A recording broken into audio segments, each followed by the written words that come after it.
দেখেছো কতটা নরম স্পঞ্জ মতো হয়েছে।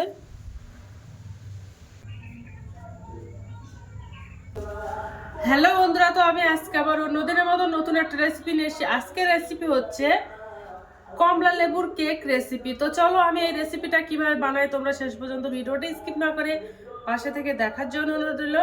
তো এটা বানানোর জন্য আমার দুটো কমলা লেবু লাগবে। তো এই দুটো কমলা লেবু নিয়ে নিয়েছি, ছিলে এর থেকে রস বার করে নেব।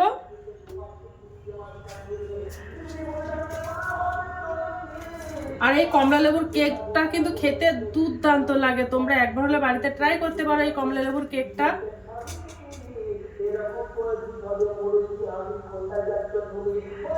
একদম সহজভাবে এই কমলা লেবুর কেকটা বানানো যায় আর অল্প উপকরণ দিয়েই।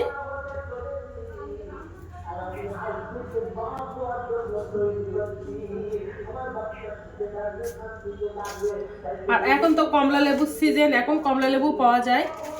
তো এই কমলা লেবু দিয়েই কেকগুলো বানালে বাইরে আর যেতে হবে না কেক খাওয়ার জন্য। তো দেখো ভালো করে পরিষ্কার করে নিয়েছি, এবার আমি এর থেকে জুস বার করে নেব।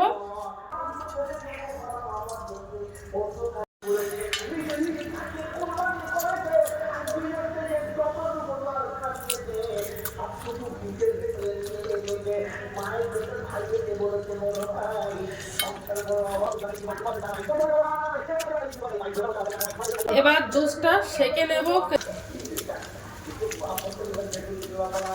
কমলা লেবু জুসটা বানানো হয়ে গেছে, এবার আমি একটা কেকের জন্য ব্যাটার বানিয়ে নেব।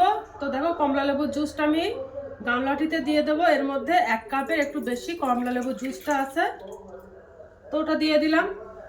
ওর মধ্যে আমি 1 কাপ চিনি দিয়ে দেবো, তোমরা চিনিটা গুঁড়ো করে নিতে পারো। তো আমি গোটা চিনি দিয়ে দিয়েছি, দিয়ে ভালো করে মিশিয়ে নেব।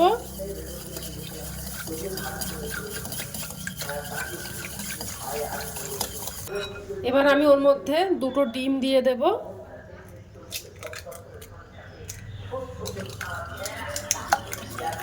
ডিম দিয়ে ভালো করে মিশিয়ে নেব।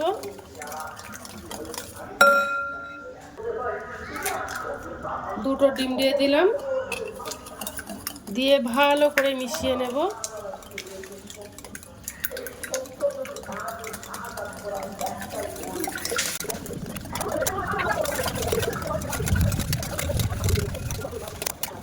তো ডিমটা দেখো ঘুলিয়ে একটু ফর্ম মতো বানিয়ে নিয়েছি। এবার একটা চালুনি নিয়ে নিয়েছি। এবার আমি ওর মধ্যে 1.5 কাপ ময়দা দিয়ে দিলাম,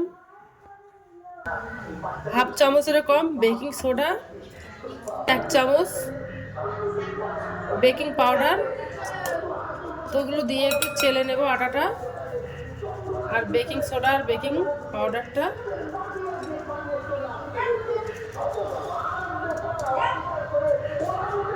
তো দেখো চেলে নিয়েছি ভালো করে।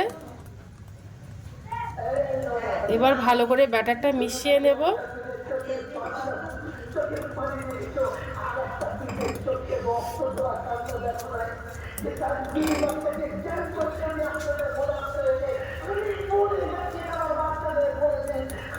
হাফ কাপ সাদা তেল দিয়ে দেব,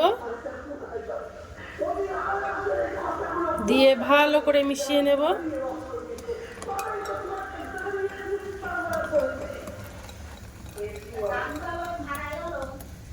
দেখো একটা স্মুথলি একটা ব্যাটার বানিয়ে নিয়েছি।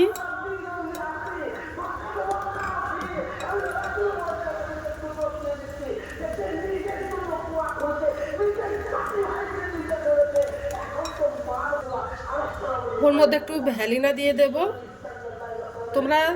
তোমাদের কাছে ভ্যানিলাটা না থাকলে তোমরা এলাচের গুঁড়োটা ব্যবহার করতে পারো। তো দিয়ে দিলাম, দিয়ে দেখো একটা ব্যাটার বানিয়ে নিয়েছি, একেবারে নাও ঘন নাও পাতলা।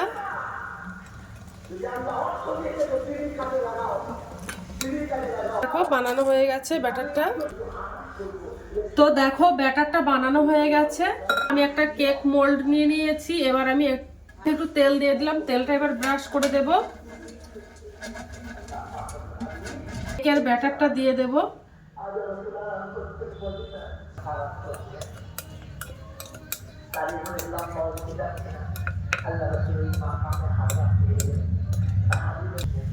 দেখতে ভালো লাগার জন্য একটু কিশমিশ দিয়ে দেব, জাস্ট এটা দেখতে ভালো লাগার জন্য।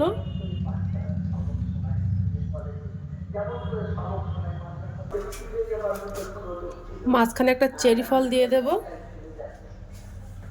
আমি একটা কড়াই দিয়ে দিয়েছি, এবার আমি ওর মধ্যে একটা স্ট্যান্ড দিয়ে দেব। এক মোলটা দিয়ে দিলাম। এবার একটা ঢাকনা চাপা দিয়ে দেব। এবার ছিদ্রটা আটকে দেবো এখান থেকে, তাহলে এই হাওয়াটা বার হতে পারবে না। গ্যাস উনুনটা লো ফ্লেম করে দিলাম। দেখো আস্তে আস্তে ফুলে যাচ্ছে।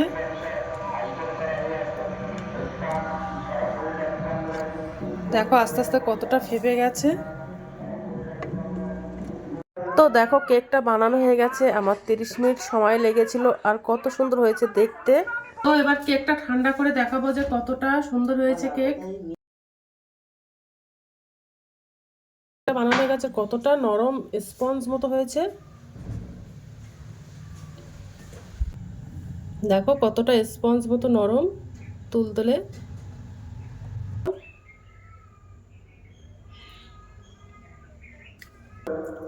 দুর্দান্ত হয়েছে, তোমরা একবার বাড়িতে ট্রাই করতে পারো। এটা যেমন দেখতেও যেমন সুন্দর, খেতেও কিন্তু দুর্দান্ত এই কেকটা। তোমরা একবার বাড়িতে ট্রাই করতে পারো।